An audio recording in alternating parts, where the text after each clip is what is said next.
Ipinaaresto ng Palasyo ng Malacanang yung isang babae dyan sa Guimaras na nagpapakilalang pinsan ni First Lady Liza Araneta Marcos. Ang suspect nag-aalok ng kontrata sa mga government projects, promotions at maging appointments kapalit ng pera. Balitang hatid ni Mar Gabriel. Inaresto ng mga operatiba ng PNP Criminal Investigation and Detection Group ang babaeng ito at 3 iba pa sa ikinasang entrapment operation sa Barangay Sabang sa Sibunag, Guimaras. Nakilala ang suspect na si Maggie Cacho na kasalukuyang kumakandidato sa pagkagobernador sa probinsya at nagpapakilala raw na malapit na kamag-anak ng pamilya Marcos. Gamit ang kanya umanong impluensya, nag-aalok ang suspect ng kontrata sa mga government projects, promotion at appointment kapalit ng pera. It was reported that she had been doing this for quite a while since the assumption of BBM as president. Nagpakilala na kaagad, nag-flex na kaagad ng kanyang connections at sinasabi na kaya niya mag-impluensya nitong mga bagay-bagay na ito.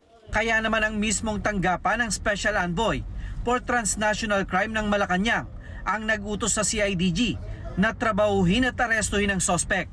Ang nini-name drop ni Maggie Cacho ay si First Lady. Sinasabi niyang pinsan niya, which remains to be validated. Pero ang sabi ng OSITC, kahit na yan ay totoo pang pinsan, hindi nila ito tolerate ang ganyang mga wrongdoings or mga ganyang mga shenanigans ng kung sino man.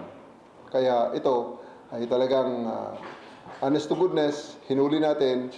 Isa sa mga nabiktima ni Cacho, pinangakuan daw nito na aayusin ang kanyang lisensya sa DOTR para sa kanyang Private Motor Vehicle Inspection Center, kapalit ng 800,000 piso.